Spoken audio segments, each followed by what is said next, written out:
Oke guys, welcome back to Daily Charting with Toshi, di mana kita akan daily chart your favorite cryptocurrencies. Today's video is brought to you by BitGet, di mana kita bisa trade berbagai macam cryptocurrency secara spot maupun futures, dan juga nggak kalah banyak program yang kita bisa lakukan di sini. Ya, ada strategic trading, kita juga bisa copy trading, dan juga bisa earn rewards dari aset-aset crypto yang kita punya. Selain itu juga, kita bisa mendapatkan 4.163 USD in rewards untuk mengkomplit task. Ya. Ada $3 coupon untuk KYC rewards, ada $50 coupon untuk futures trading rewards, dan yang paling besar ada first deposit bonus, di mana kita bisa mendapatkan 4.000 USD trial fund yang kita bisa tradingkan di USDT margin futures account. Ya. Jadi tunggu apa lagi? Ayo kita trading di BitGet. Dalam 24 jam terakhir, cryptocurrency market meningkat sebesar 3,01%. Dengan total market cap mencapai di 927 miliar US dollars. Dan kita bisa lihat Bitcoin sekarang ada di angka 20.500-an.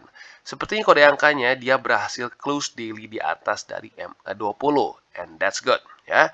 Dan itu merupakan peningkatan sebesar 1,15% dalam 24 jam terakhir. Untuk Ethereum, peningkatannya lebih signifikan. Ya, dia meningkat sebesar 7,35% dalam 24 jam terakhir dengan harga di 1.196 USD. Dan selanjutnya BNB, dia meningkat sebesar 1,7%. XRP, dia meningkat sekitar 6%-an. Cardano meningkat sebesar 1,76% dan kurang lebih di 44 sen lagi. Dan untuk Solana, dia meningkat sebesar 7,03%. Jadi overall kita bisa lihat cenderung meningkat semua, ya. Untuk Bitcoin, ya, kita kembali ke chartnya dan kita bisa lihat bahwa kondisi Bitcoin sekarang sebenarnya masih di dalam satu price range yang kita bahas dari kemarin, ya, di antara 21.500-an dengan sekitar 18.900. Kita bisa lihat ini sudah terjadi 4 kali pantulan di daerah sini. Jadi secara struktur, ya, secara supportnya dia terbentuk di daerah sini pada tanggal 18 dan 19 Juni. Ya. Struktur di 18.900 lah kalau kita bulatkan. Lalu untuk resistennya itu di sekitar 21.500 terbentuk pada tanggal 25 dan 26 Juni. Sudah ya basically 4 kali ya terpantul di daerah sini. Nah sekarang ya, berita bagusnya adalah MA20 berhasil dalam tanda kutip ditaklukkan, walaupun tepatnya belum berhasil ditaklukkan, tapi berhasil ditembus dan berhasil daily close di atas itu. Nah itu tentunya adalah satu hal yang baik, ya. Tetapi PR yang lebih beratnya adalah sekarang mempertahankan MA20. Apakah Bitcoin bisa atau tidak? Tentunya kita harus lihat besok. Nah, salah satu yang sedikit bikin concern adalah volume. Ya, volume dari tanggal 13 Juli ke tanggal 14 menurun. Ya, walaupun tembus MA20, tetapi terjadi penurunan volume. Nah, tentunya itu bisa menjadi salah satu concern yang valid ya kalau sampai dia jebol lagi ke bawah. Maka dari itu kita lihat dalam 24 jam ke depan, apakah Bitcoin bisa mempertahankan harga di atas dari MA20 yang sekarang tepatnya ada di 20.300-an. Ya. Dan sekarang kita akan geser ke indeks ya untuk mendapatkan perspektif yang lebih luas lah kurang lebih ya atau lebih makro lah kesannya. Dan kita bisa lihat sekarang sudah masih di minggu kelima ya, minggu kelima di daerah MA200 weekly. Dan uniknya pada kali ini ya, pada siklus ini bisa dibilang lebih banyak berinteraksi dengan weekly all time high close dari 2017 sini ya. Jadi kita lihat ini adalah struktur yang terbentuk di 2017, tepatnya adalah weekly close di 2017 ya. Nah, tentunya ini adalah resisten. Tetapi kita bisa lihat di tahun 2020, tepatnya dia sekitar Desember-November, dia tertembus. Nah, seperti yang kita sering bahas di sebelum-sebelumnya, satu resisten yang kuat apabila tertembus, dia bisa berubah menjadi support yang kuat juga. Nah, kalau kita lihat dalam kurang lebih 5 minggu ini, ya, dia sudah retest daerah 19.300 ini sebanyak 4 kali ya, 1, 2, 3, 4. Dan untuk di daily tentunya lebih sering. Sudah 1, 2, 3, 4, 5, 6, 7, 8, 9, 10. Ya, sudah 10 kali. Nah, jadi tentunya daerah ini cukup menarik untuk kita lihat. Ya, jadi pada siklus ini lebih banyak dia berinteraksi dengan all time high di sebelumnya. Ya. Dan overall yang bikin unik juga lagi adalah indeks dolar kemarin mendapatkan peningkatan yang cukup signifikan. ya, dia bisa dibilang cukup meningkat lah ya. Pada tanggal 13 Juli saat CPI keluar dia malah turun, itu cukup aneh ya. Tapi pada tanggal 14-nya dia mulai meningkat walaupun masih ke-reject oleh daerah 108. Ya, 108 ini masih jadi resisten. Nah, sekarang tinggal pertanyaannya adalah apakah indeks dolar akan mulai melemah lagi atau tidak? Kalau secara ya newsnya harusnya sih enggak ya, semakin menguat. Karena kemungkinan besar the Fed bahkan sekarang sudah mulai ada desas-desus akan meningkatkannya lebih dari target. Jadi target 75 bps nih. Tapi sekarang desas-desus ya mereka akan meningkatkan ke 100. Nah, secara teorinya ya secara data-data sebelumnya saat the Fed meningkatkan interest rate lebih besar daripada yang diperkirakan, ini akan memperkuat indeks dolar. Nah, korelasinya indeks dolar dengan Bitcoin dan risk on aset lain adalah negatif. Jadi saat indeks dolar menguat, maka Bitcoin dan kawan-kawan biasanya akan melemah. Nah, tetapi kita bisa lihat terjadi kejanggalan ya. Saat terjadi penguatan di indeks dolar, Bitcoin kemarin malah ikutan menguat. Ya, jadi ini sedikit melawan normanya lah, misalnya seperti itu. Dan kalau kita bisa lihat, walaupun biasanya indeks dolar itu negatif pengaruhnya terhadap return aset, tapi ini bisa dibilang imun lebih ke Bitcoin saja dan cryptocurrency aset. Karena kalau kita lihat untuk Nasdaq, untuk S&P, walaupun nggak parah sih, tapi secara secara gain lebih besar Bitcoin. Ya, jadi ada kemungkinan besar ini sedikit mungkin bukan lepas lah. Ada sedikit perbedaan korelasi antara Nasdaq dengan Bitcoin. Ya, ini juga unik. Nah, lalu selanjutnya yang mungkin kita ingin bahas juga adalah apa yang diperlukan oleh Bitcoin supaya kita buluran lagi. Ya, tentunya lu yang nyangkut berharap kapan nih gue pengen kejemput posisi gue. Nah, secara teknikalnya ya yang kita butuhkan adalah indeks dolar yang melemah secara struktur dan secara terus-menerus alias masuk ke dalam bear market. Contohnya seperti di tahun 2020 di sini ya. Pas banget di Maret 2020. Kalau kita ingat di sini terjadi COVID crash, tapi kalau di indeks dolar dia meningkat. Lagi-lagi ya korelasinya antara indeks dolar dengan Bitcoin adalah korelasi negatif atau terbalik ya. Jadi yang kita butuhkan adalah seperti ini. Indeks dolar membuat lower low, lower high, lower low, lower high dan seterusnya. Kalau terjadi seperti ini biasanya dalam masa-masa yang paling indah untuk cryptocurrency market. Ya karena lagi-lagi indeks dolarnya melemah. Nah, untuk sekarang 108 ini sebenarnya adalah angka yang cukup tinggi ya. Terakhir kali indeks dolar itu mencapai 108 itu di sekitar tahun 2002 ya, which is a long time ago. Ya mungkin beberapa dari lu yang nonton belum lahir ya. Jadi lagi-lagi ini masa-masa yang cukup ekstrim ya karena indeks dolar sudah lama sekali nggak mencapai titik ini. Nah, harapannya tentunya ya, ini menjadi struktur yang cukup untuk menahan indeks dolar. Karena kalau sampai ini tembus lagi ya, ada possibility dia bisa naik sampai sini ya, atau minimal sini dulu deh ya, jangan terlalu jauh lah. Kita ambil dulu struktur di sekitar sini, 112-an.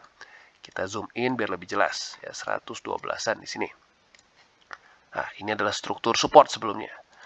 Nah, andaikan sampai ke sini, otomatis ya cryptocurrency market in theory akan mengalami penurunan ya. Nah, jadi yang menjadi sangat menentukan secara news adalah nanti di tanggal 28. Apabila di tanggal 28 The Fed meningkatkan interest rate dengan lebih besar daripada 75 bps, ya siap-siap ada kemungkinan besar cryptocurrency market bisa drop lagi. Tapi dengan satu catatan ya, apabila nanti tanggal 28 Juli nih The Fed meningkatkan 100 bps, tetapi BTC tidak drop. Nah, itu adalah satu indikasi bahwa markets mulai kehilangan trust terhadap the Fed untuk bisa mengontrol inflasi. Nah, kalau sampai itu terjadi, itu adalah satu uncharted territories. Karena seperti seperti yang kita lihat lah ya. Sampai sekarang, the Fed masih cenderung dipercaya bisa mengontrol inflasi. Ya. Jadi lagi-lagi kita lihat tanggal 28 Juli seperti apa hasilnya. Ya. Dan jangan lupa juga buat kalian tertarik untuk akumulasi Bitcoin, altcoins, dan lain-lain bisa menggunakan link referral kita di bawah. Dan jangan lupa juga bahwa DCWT ini bukanlah financial advice dan tujuannya adalah untuk edukasi dan membiasakan para subscriber gua untuk bisa charting. Oke, dan selanjutnya kita akan masuk ke buy limit untuk Bitcoin. Ya, buy limit untuk Bitcoin kita bisa lihat ya sebenarnya ada satu tambahan baru kalau kalian mau ya di MA20. Itu bisa aja buat pengganti dari di MA 200 weekly yang sudah tembus ya. Jadi yang pertama bisa di situ di 20.300-an. Itu buat yang paling dekat ya. Yang kedua ada di 19.300. Nah, 19.300 ini adalah struktur yang kita bahas tadi di depan, yaitu adalah weekly close dari Bitcoin di 2017 atau lebih tepatnya weekly close all time high di 2017. Nah, sebelumnya resisten berubah menjadi support dan kita bisa lihat dia menjadi support yang cukup baik. Sudah 10 kali ya, 10 kali menahan harga BTC. Nah, jadi teorinya harusnya lu udah punya juga posisi di situ ya, tapi lagi-lagi kalau just in case lu ketinggalan ya selama beberapa minggu terakhir, mungkin bisa pertimbangkan untuk averaging di situ ya di 19.300. Dan yang terakhir ada di 15.670 ya di sini. Nah, ini adalah statistik yang terjadi selama beberapa tahun ke belakang ya. Saat terjadi weekly close di bawah dari MA 200 weekly ya. Kalau terjadi seperti ini, kita bisa lihat sudah 2 kali sebelumnya di mana Bitcoin drawdown sebesar 30% dari MA 200. Nah, maka dari situ kita buat itu menjadi buy limit ketiga kita ya. Jadi kurang lebih seperti itu untuk Bitcoin ya. Lagi-lagi secara teknikal ini adalah tempat yang cukup bagus ya, bahkan historically sangat bagus untuk kita akumulasi. Tetapi kalau secara fundamentalnya, the Feds yang bisa dibilang mengontrol markets ya. Tanggal 28 Juli kita lihat apakah kalau dia meningkatkan sampai 100 bps, apakah ini akan menghancurkan cryptocurrency market atau tidak. Oke, dan selanjutnya kita masuk ke Ethereum. Dan untuk Ethereum kita bisa lihat secara struktur lagi-lagi mengikuti Bitcoin ya. Seperti yang gue bilang kemarin juga, kalau Bitcoin tembus, Ethereum kemungkinan besar juga akan tembus dan hasilnya sesuai. Bahkan arguably lebih bagus Ethereum karena kalau kita lihat BTC naik sekitar tadi berapa ya? 2% ya, sekitar 2%. Sementara Ethereum dia meningkat lebih signifikan. Nah, jadi ya otomatis PR-nya nggak beda jauh ya. Untuk BTC mempertahankan MA20, maka Ethereum juga sama mempertahankan MA20 yang sekarang ada di 1141 ya. Nah, di waktu bersamaan buat kalian yang mungkin secara portofolio kemarin salah buat lah gitu kesannya ya. Kebanyakan altcoins yang lain ya. BTC ETH-nya nggak seimbang. Nah, mungkin bisa pertimbangkan untuk buy limit ya MA20. Ya, lagi-lagi untuk averaging dan untuk membuat portofolio lebih seimbang ya.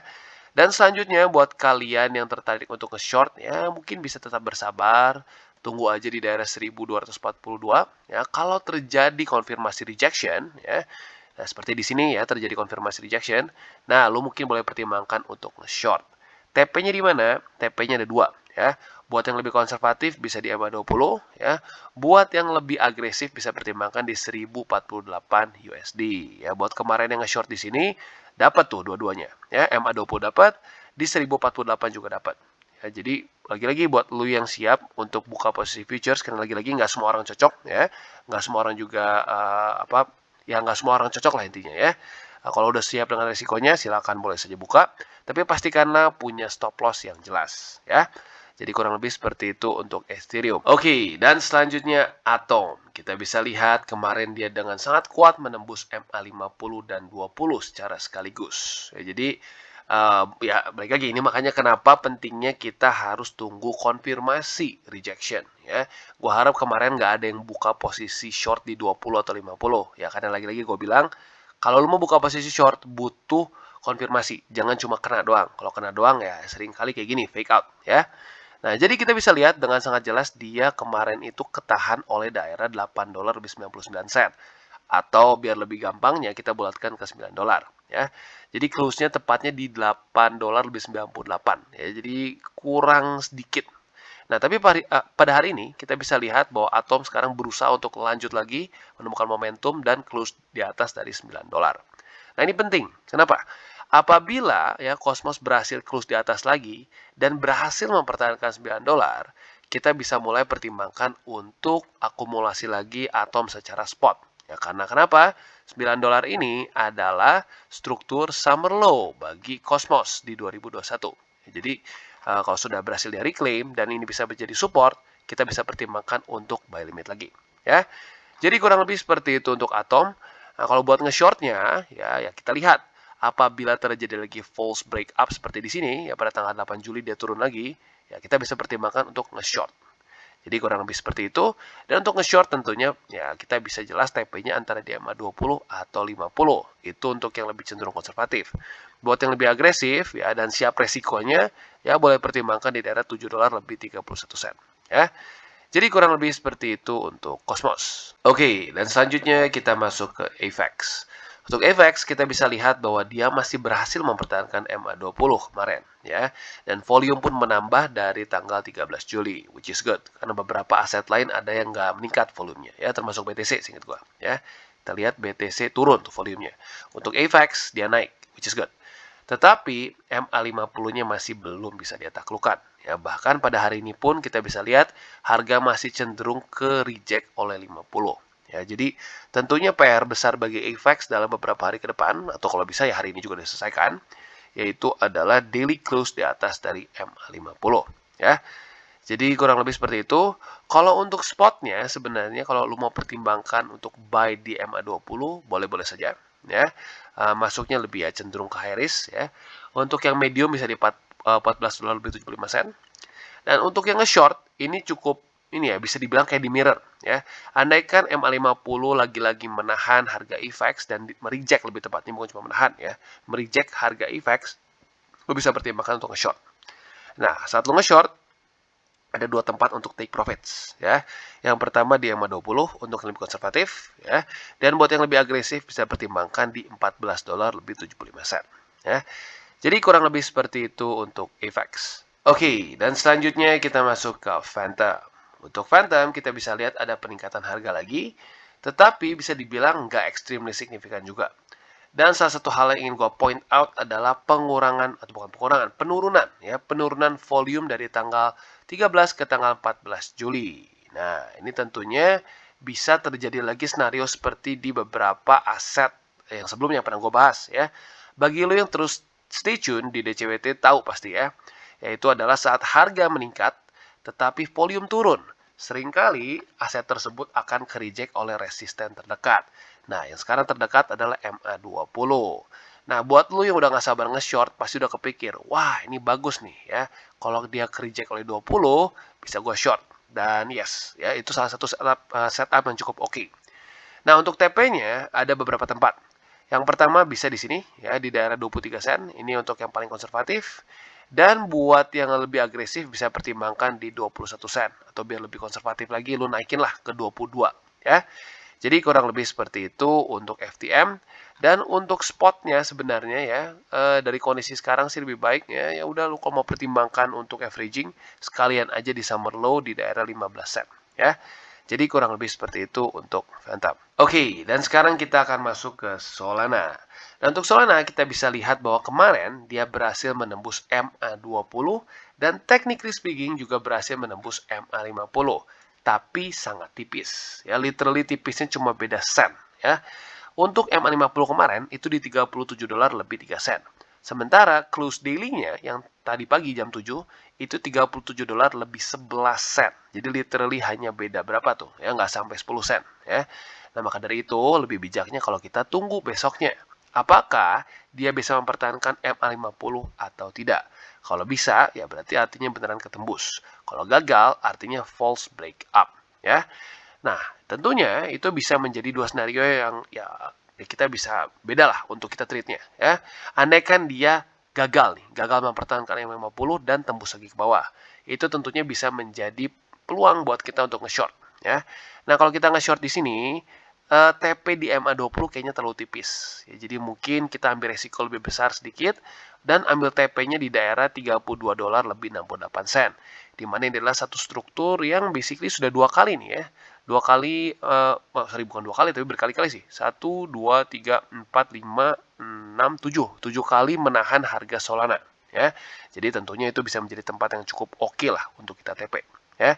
Tapi vice versa, apabila dia berhasil mempertahankan MA50, kita tunggu lagi besoknya. Dia retest, kita bisa pertimbangkan untuk averaging secara spot ya.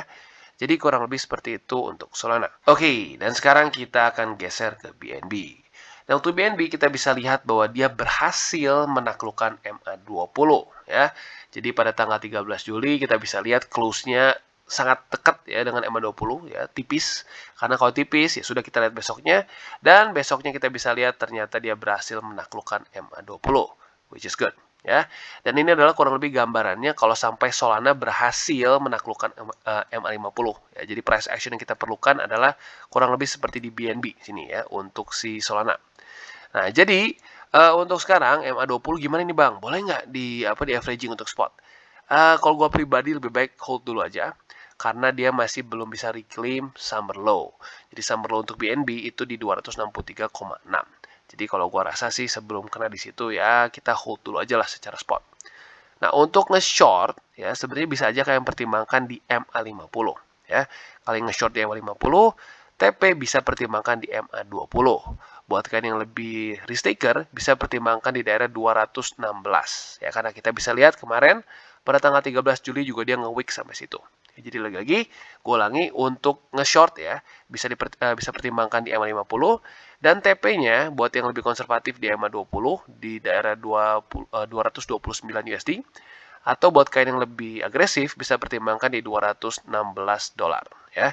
Jadi kurang lebih seperti itu untuk BNB. Oke guys, jadi itu adalah akhir dari segmen DCWT kita pada hari ini. Dan jangan lupa bagi kalian yang merasakan manfaat dari segmen ini, jangan lupa untuk share ke teman-teman kalian. Dan apabila lu pengen mensupport channel kita, ya TCI, jangan lupa untuk menggunakan link referral kita di bawah. Nggak wajib ya, tetapi apabila lu menggunakan link referral kita di bawah, ada macam-macam ya, dari Bybit, Huobi, Maxi, toko kripto, dan banyak lagi ya. Ya, walaupun nggak wajib, tapi kalau menggunakan link referral kita, lu secara langsung membantu perkembangan dari TCI. Dan satu lagi, jangan lupa juga untuk join Telegram group kita, di mana kita bisa ngobrol-ngobrol santai mengenai dunia cryptocurrency secara dua arah. So, jangan lupa untuk like, subscribe, klik the bell icon, and see you on the next video.